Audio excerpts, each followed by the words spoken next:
They say, wars start with missiles. But what if the next global conflict begins with cargo ships? Russia just changed the rules of the game not with tanks or jets, but with $3 billion worth of seized commercial vessels. 12 ships, 3 seas. One silent, devastating move that sent shockwaves through global trade routes. I'm Ray McGovern. I spent nearly 3 decades inside the CIA, studying global power struggles. I've briefed presidents, tracked covert operations, and watched superpowers quietly battle for control over the world's most valuable assets. But what just unfolded in the Arctic, Baltic, and Black Seas isn't just retaliation for Western sanctions. It's a complete shift in how economic warfare is fought. And the target this time wasn't a nation. It was the very system we all depend on: commercial shipping. At first glance, it might look like an impulsive act, a sudden outburst triggered by economic pressure. But that's not what happened here. This wasn't a reaction, it was a strategy. Russia's operation was meticulously planned, perfectly timed, and executed with a precision that only comes from military coordination. It was no coincidence that 12 vessels were hit across 3 separate seas at the exact same time. This wasn't maritime piracy, nor was it an act of desperation. It was a message. Russia was telling the world that sanctions cut both ways. And the way they delivered that message? Through an operation that had been in the works for months. What you won't hear in most media reports is that this strike was anything but random. Russian naval intelligence had been tracking each of those ships for weeks.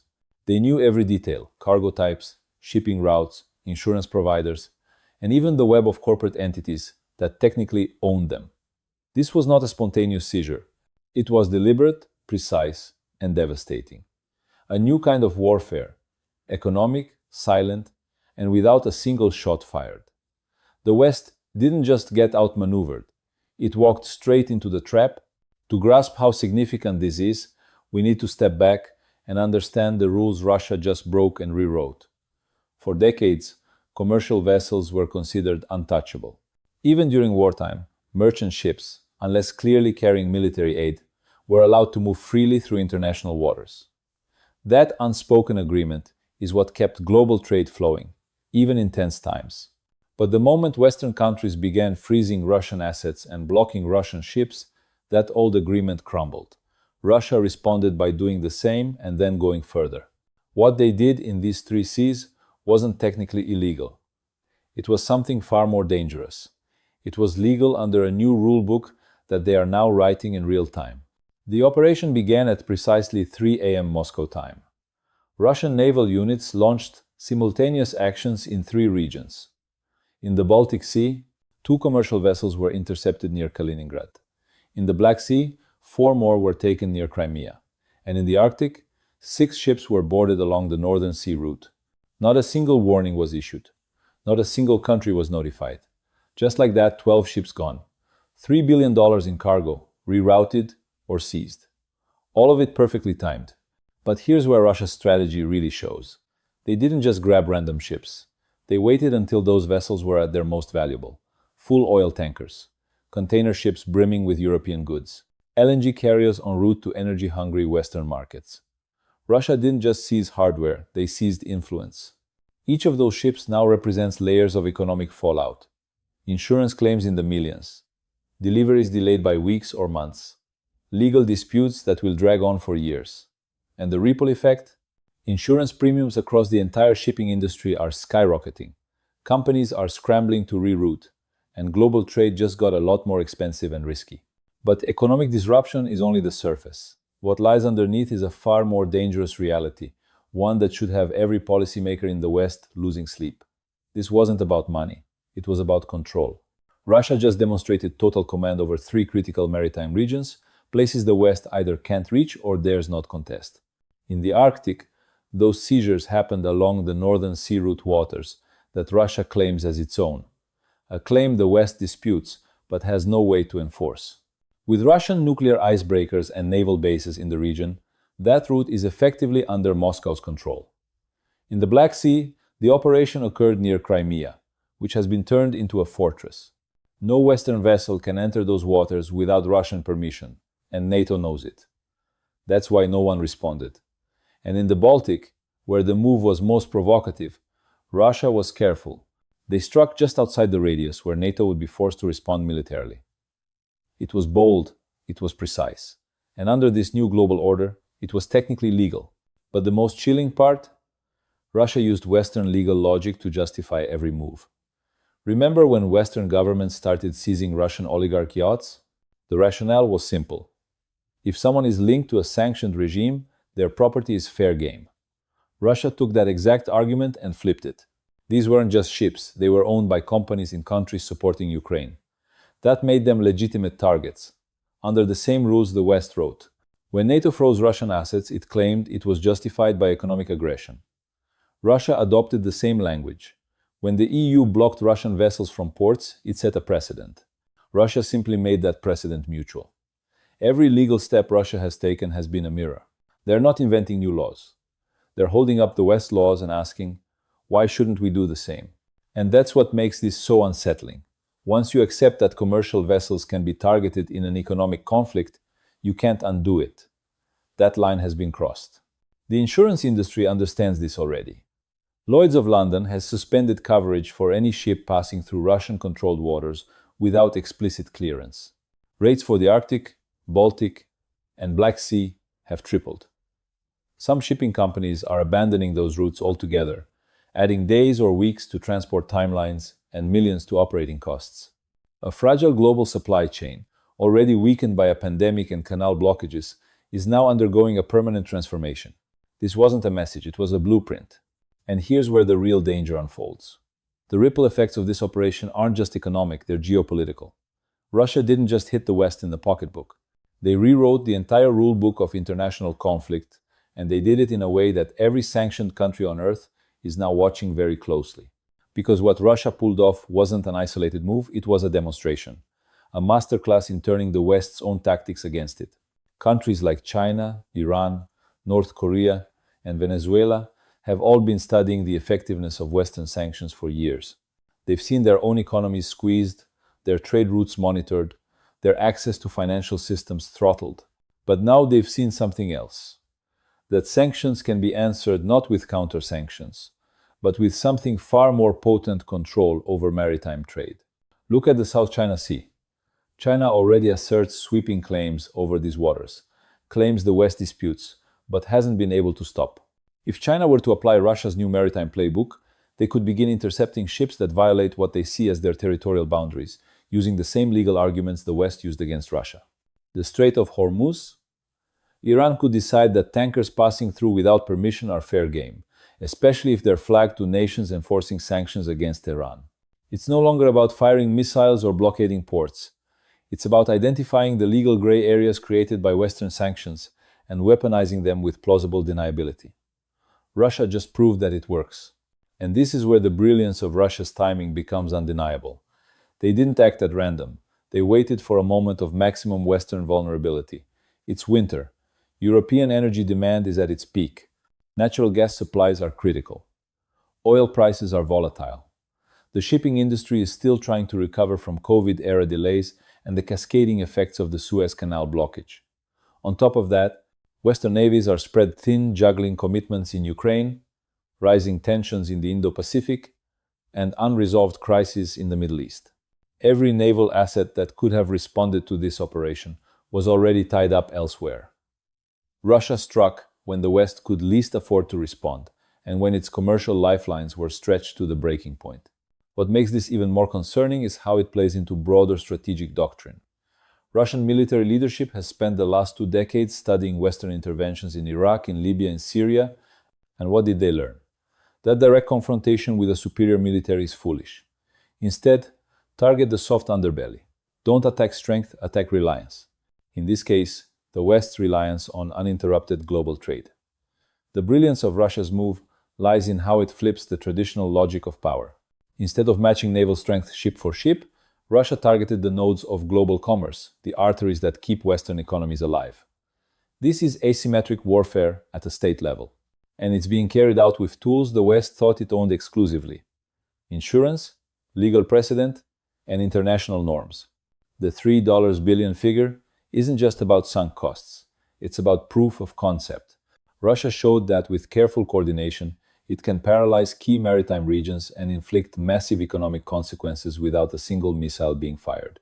But more importantly, this wasn't just a move, it was an opening, a first step, a warning shot across the bow of every Western shipping company, insurance firm, and policymaker. Adapt to the new rules or be left behind. Now those shipping companies are facing a terrible choice. Do they try to negotiate safe passage with Russia? Do they reroute entirely, adding time and cost that makes their business unviable? Or do they gamble, sail through contested waters without guarantees and hope they're not the next to be boarded?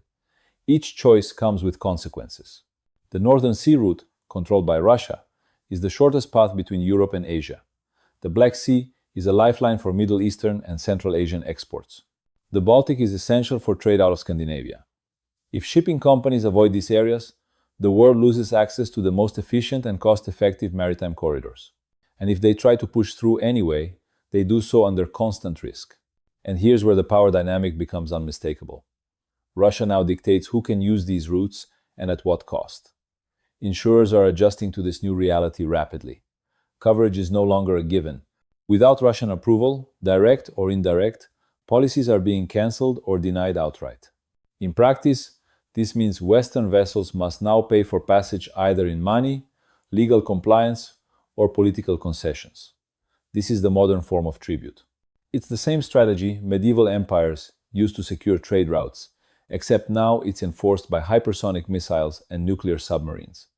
No Western naval force can afford to challenge this directly, not without sparking a military escalation that no one is prepared for. This goes far beyond money. This is a shift in leverage, in influence, in global hierarchy. By controlling three strategic seas, Russia has positioned itself as a maritime gatekeeper. Any nation that wants to move goods through these zones must now calculate the political and economic price of doing so. And in this new landscape, Russia doesn't even need to make threats. The example has been set. The precedent has been created. The risk is already baked into every shipping decision moving forward. But the implications stretch even further. This move shows that sanctions aren't the shield the West thought they were. In fact, they've become a double-edged sword. Every financial blow dealt to Russia has created legal justification for Moscow to respond in kind. When the West froze $300 billion in Russian central bank reserves, they opened the door for Russia to target Western commercial interests of equal or greater value. When ports closed to Russian ships, Russia gained grounds to restrict access in return. Every policy meant to isolate Russia has now been weaponized in reverse and with devastating effectiveness. The result? A world where economic warfare is no longer an abstract concept. It's a daily reality on the high seas. Commercial vessels are no longer neutral. Global trade is no longer safe. The age of untouchable cargo ships is over. In its place is a new era, one defined by uncertainty, risk, and geopolitical calculations at every port and passage. The idea that you can move goods around the world without interference is now obsolete. And that realization is sending shockwaves through every logistics office, shipping firm, and finance ministry from London to Tokyo. The world isn't just dealing with supply chain delays anymore, it's dealing with supply chain warfare. And Russia is the first nation to openly and effectively deploy it. But they won't be the last. Now imagine the long-term consequences. What we are seeing isn't a passing crisis, it's a shift in the foundation of global trade. Russia didn't just cause temporary chaos, they rewired the system, and the implications stretch far beyond shipping delays or insurance hikes. This action, and the legal framework behind it, has created a chain reaction that other nations will almost certainly follow. Because the logic is simple and chilling. If you control a strategic choke point and you're willing to enforce your rules, you can dictate the terms of global commerce. Let's take China again. It dominates the South China Sea, through which over $5 trillion in trade flows every year. The world has tolerated China's creeping control, but now, with Russia's maritime strategy in hand, China has a working model. One they can use immediately to enforce their own territorial claims, not through naval conflict, but through targeted seizures, just like Russia. And then there's Iran. It controls the Strait of Hormuz, a passageway for 20% of global oil. If Iran were to mirror Russia's tactics, it could bring global energy markets to their knees overnight. All without launching a single missile. The blueprint has been drawn, and every sanctioned country, North Korea, Venezuela, Syria, is paying attention. But the genius of this new maritime warfare isn't just in the playbook. It's in how it flips every Western assumption on its head. For years, the West believed that economic warfare was a one-way street, that they could use sanctions as precision tools to punish nations without triggering military conflict. But now, that illusion has shattered. Because Russia's counterattack is precisely what sanctions were supposed to avoid: escalation. And worse, it escalates in a way that Western nations can't respond to without causing a larger confrontation. The real genius lies in the risk calculus. Every ship that Russia seizes isn't just an economic blow, it's a diplomatic grenade. Each seizure creates a crisis that demands a response. But how do you respond when the waters are disputed? When the legal justifications mirror your own? And when the alternative is to send naval escorts into contested zones? That's where the nightmare begins. Because once you escort commercial ships with military vessels, you've entered a new domain entirely. Now you're not just protecting trade, you're positioning for military confrontation. And if that confrontation happens in the Arctic, the Baltic, or near Crimea regions where Russia holds the geographic and tactical advantage you're playing into their hands, think back to the Cuban Missile Crisis. That crisis ignited when Soviet ships carried offensive weapons toward Cuba, threatening America's security and forcing a high-stakes standoff. But this time, the threat isn't weapons, it's economic lifelines. Russia now controls the flow of goods that keep European industries running and homes heated. And those shipping lanes, they're more valuable than any missile silo. Because energy, food, and raw materials are the modern world's ammunition. And the West just watched Russia seize the delivery systems. The result is a haunting new paradigm, one where Russia doesn't need to fire a shot to cause real damage. Their economy is structured to survive. They produce their own energy. They grow their own food. They extract their own minerals. Meanwhile, the West, especially Europe, is dangerously reliant on imports. In a world where shipping lanes are no longer safe, that dependency becomes a national security threat. And Russia knows it. Look at the timing again. Winter, inflation, fragile economies, ongoing conflicts in Ukraine, the Middle East, and tensions in the Indo-Pacific. Every Western nation is distracted. Supply chains are already buckling. And Russia adds one more pressure point, just enough to push the system further toward the edge. No overreach, no obvious provocation. Just enough disruption to force hard decisions. And that's the brilliance. Russia understands the fragility of modern systems. They've watched how the West overextends. They've studied how markets react, how governments hesitate, how media coverage shapes perception, and they're using it all. Not by attacking strength, but by exploiting weakness. Not by breaking the rules, but by using the rules the West created against the West itself. The scale of the operation, the precision of the timing, and the method of delivery all send one unified message. Russia is not just playing defense, they're reshaping the battlefield.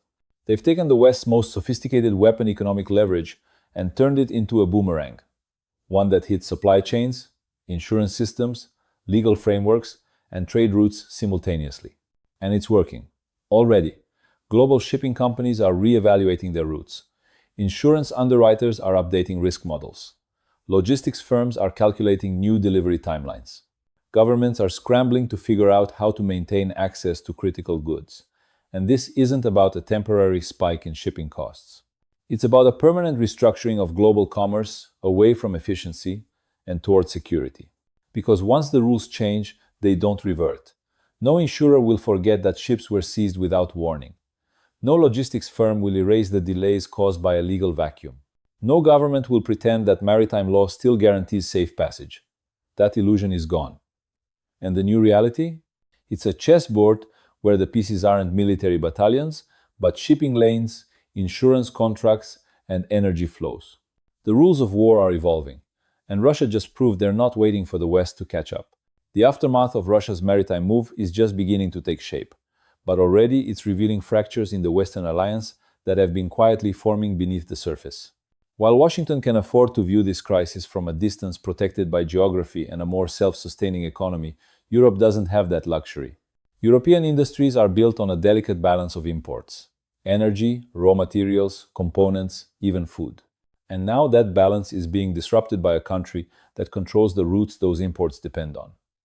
This isn't just about shipping, it's about survival. And each European leader is starting to realize that the sanctions they helped design are now putting their own economies at risk. Germany's chemical industry, one of the largest in the world, relies on critical imports that now face seizure or delay. The UK's food security is exposed, with key agricultural products passing through waters that Russia can disrupt at will. France's nuclear power network depends on uranium shipments, many of which transit zones now deemed high risk. These aren't distant threats, they're immediate vulnerabilities. And with each passing day of disruption, the pressure builds. Eventually, these governments will face a brutal choice: maintain unity with the United States and risk long-term economic damage, or quietly make arrangements with Russia to secure their own national interests. This is exactly what Russia anticipated. Sanctions were never just about economics. They were also a test of cohesion, of whether the West could act as a unified bloc in the face of resistance. Russia's latest move is designed to crack that unity, not by confronting the alliance militarily, but by creating incentives to defect. One by one, countries may begin negotiating separate terms with Moscow, not because they support its actions, but because they can no longer afford the cost of resistance. What we are witnessing is not just a geopolitical maneuver. It's a strategic campaign to weaken the foundation of Western cooperation itself. And the irony is almost poetic. The very sanctions meant to isolate Russia are now isolating the West. By creating a new risk landscape around key maritime routes, Russia has turned the tables completely. Every restriction placed on Russian assets has a mirror image, an opportunity for Moscow to retaliate in ways the West didn't anticipate, and still isn't prepared to counter. And while Western leaders continue to insist that sanctions are working, the reality on the ground and in the water tells a very different story. Because Russia didn't respond to sanctions by collapsing, they responded by adapting, by going on the offensive. Not with tanks or cyber attacks, but with something more subtle, more systemic. They've weaponized the world's dependency on movement, on the assumption that trade can happen freely and safely across borders and seas. And by proving that this assumption no longer holds, they've forced every actor in global commerce to reassess their models, their expectations, and their alliances. Even worse, the West has no easy counter. Military protection of commercial shipping isn't just costly, it's dangerous. Naval escorts in contested waters mean raising the stakes. And when those waters are controlled or monitored by a nuclear power, the margin for error shrinks to almost nothing. A single miscommunication, a misidentified radar blip, an overzealous commander, and you have an international incident, one that spirals far faster than policymakers can contain. So, the military option, while available on paper, is almost impossible to deploy in practice. Then there's the economic response. Retaliating against Russia's seizures with more sanctions might feel satisfying, but it's also predictable and likely ineffective. Russia has already prepared for further economic isolation. They've de-dollarized significant parts of their economy, built parallel financial systems with allies like China, and increased internal production to reduce foreign dependency. Every new sanction simply reinforces their pivot away from the Western order. It's a feedback loop that only accelerates the transition they already planned for. Diplomatic solutions? Also limited. A negotiated retreat would require Western leaders to admit that their strategy failed. That instead of isolating Russia, they've created a system where their own ships, companies, and citizens now face higher costs and greater risks. That kind of public reversal is almost unthinkable in today's political climate, which means the West is now stuck, trapped in a cycle where every move either deepens the crisis or reveals weakness. And that brings us to the heart of the matter. Russia is playing a different game. They're not seeking immediate victory or dramatic headlines. They're grinding away at the structural advantages the West has relied on for decades. They're turning global systems, insurance, logistics, legal precedent into battlegrounds. And they're doing it with a level of coordination and patience that most Western analysts never expected. The result is a new kind of warfare, one that doesn't require firepower to be effective, one that bleeds adversaries not through destruction, but through disruption. Russia's maritime seizures are just the first phase. The next steps are likely already underway.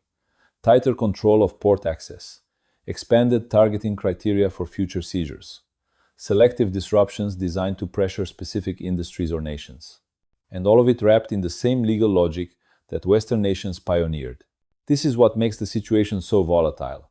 It's not just that Russia acted boldly, it's that their actions are rooted in the West's own legal and strategic precedents. They didn't invent this playbook.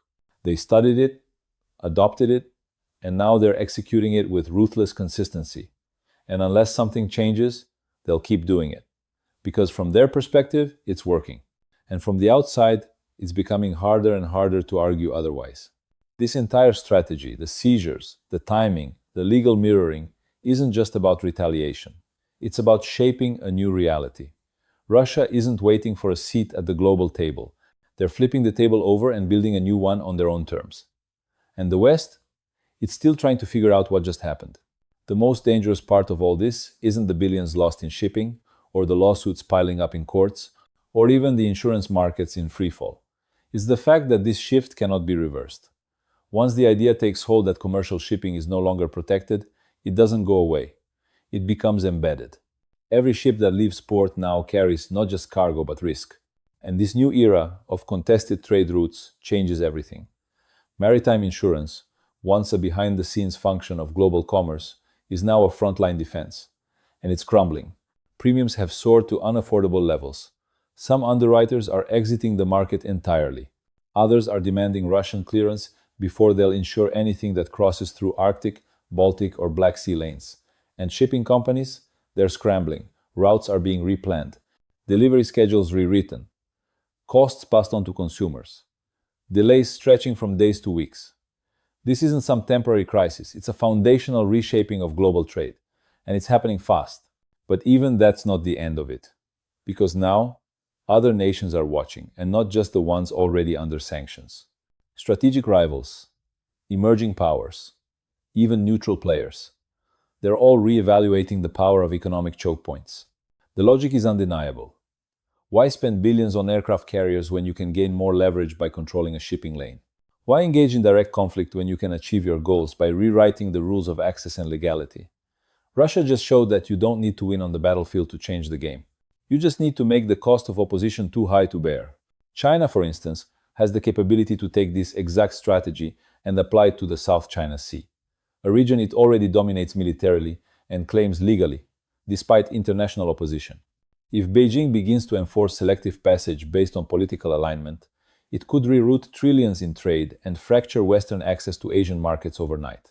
Iran could do the same in the Strait of Hormuz, leveraging its influence to raise global energy prices by blocking Western tankers or by simply threatening to do so. These aren't theoretical scenarios anymore. They are now plausible strategies backed by precedent. That's the long-term impact of what Russia has done.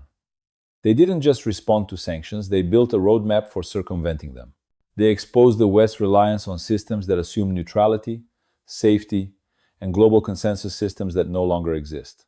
And every sanctioned or marginalized nation now sees a path forward that doesn't require compliance, submission, or even negotiation. Just control. If you hold the key to a trade route, you hold power. The West, meanwhile, is caught in a dilemma, with no clean exit. Escalate militarily and risk direct confrontation with nuclear powers. Escalate economically and watch those actions weaponized in reverse. Attempt diplomacy and face the political cost of acknowledging that sanctions failed. Every path forward leads to fragmentation, complication, and strategic retreat. And the longer the West waits, the more embedded Russia's new order becomes. The most pressing concern now is not whether this escalates it already has. The question is how far and how fast. Russia's next moves are predictable. They'll expand their seizure criteria to include vessels from any nation directly supporting Ukraine's military. That means ships from Germany, Poland, the UK, possibly even the United States. Each incident will spark outrage, diplomatic condemnation, demands for military response. But the cost of each response will grow higher. And that's the trap. Every answer the West gives digs the hole deeper. What we are watching isn't just economic warfare. It's the strategic unraveling of the post-Cold War order. An order built on assumptions of free trade, global rules, and Western dominance of the seas. Russia is proving that dominance no longer exists, not in practice and not in perception. The West may still command a larger navy, control major institutions, and write the rules, but none of that matters if they can't enforce it. And enforcement is no longer about aircraft carriers. It's about choke points, risk modeling, and legal gray zones. This is asymmetric power at its peak, and it's not going away. Every commercial vessel, every port, every shipping insurance policy is now part of a larger battle. One that's not declared in headlines but felt in food prices, factory slowdowns, and political unrest. Western economies weren't built for this level of uncertainty, and Russia knows it. The final blow? This playbook can't be stopped, it can only be matched. Which means the world is now entering a phase where maritime law is subjective, trade routes are weaponized, and global commerce is no longer a stabilizing force but a tool of strategic domination. This is the future. And Russia just opened the first chapter.